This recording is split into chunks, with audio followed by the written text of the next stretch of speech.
আচ্ছা, আপনার স্ত্রী খুব সুন্দরী, অপরূপা সুন্দরী। আচ্ছা বলুন তো, আপনার স্ত্রী যে সুন্দরী, আপনার কোনো অবদান আছে? আপনার কোনো অবদান আছে? আপনার স্ত্রী হাসিটা খুব সুন্দর, আচ্ছা আপনার কোনো অবদান আছে নিজস্ব? এটা উপরওয়ালার সৃষ্টি। আপনার অবদান এতটুকু আছে, আপনি 5 টাকার একটা লিপস্টিক কিনে এনে তার ঠোঁটে লাগিয়ে দিয়েছেন, এইটুকু আপনার অবদান। আর 10 টাকার একটা মেহেন্দির প্যাকেট এনে আপনি তার হাতে একটু মেহেন্দি লাগিয়ে দিয়েছেন, আর 20 টাকার কাঁচের চুড়ি এনে তার হাতে পরিয়ে দিয়েছেন। এছাড়া আর কোনো অবদান আছে? নেই। তাহলে 20 টাকার চুড়ি, 5 টাকার লিপস্টিক আর 10 টাকার টিপ, এইটা আপনার স্ত্রীকে আপনি দিয়েছেন। আচ্ছা বলুন তো, আপনার স্ত্রী যদি অন্য কোনো ছেলের সঙ্গে পরকীয়া প্রেমে লিপ্ত হয়, এটা আপনি মানবেন? মানতে পারবেন? কখনো মানতে পারবেন না। অথচ স্ত্রীটা আপনার তৈরি করা নয়, ওটা আল্লাহ তৈরি করেছে। শুধু ওর ভিতরে একটা মোহাব্বত ও প্রেম সৃষ্টি করে দিয়েছে।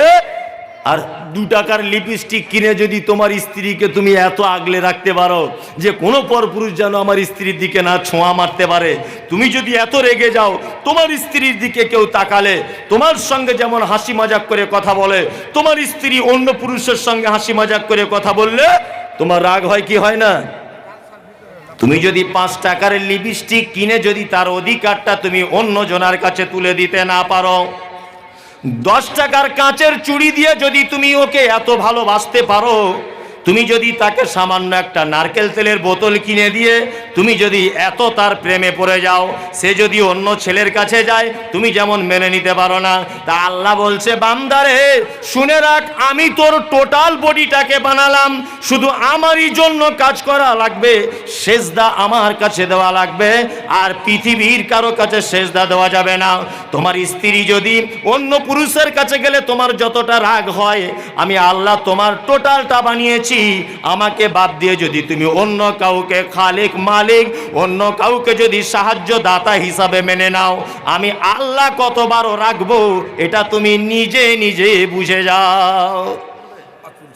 2, আর দেব দেবীর পূজা করিও না আল্লাহ ছাড়া কারো। মুসলমানরা করে না, যদিও এটা করে, মুসলমানরা করে, দেবদেবীর পূজা করে? করে না। কে বললো করে না? হ্যাঁ, এরা মাটির তলার করে, ওরা মাটির তৈরি উপরের করে, এই ডিফারেন্স। কিছু মুসলমান আছে মাটির তলার দেবদেবীর পূজা করে, আর অন্যান্য ভাইরা, অন্যান্য ধর্মাবলম্বী মানুষেরা তারা মাটির উপরেরটা করে। কত মুসলমান আপনি দেখবেন বিভিন্ন মাজারে গিয়ে 4-5 দিন সেজদা দিয়ে পড়ে আছে, বাচ্চা কাচ্চা হয় না। তাই কি আশ্চর্য ব্যাপার!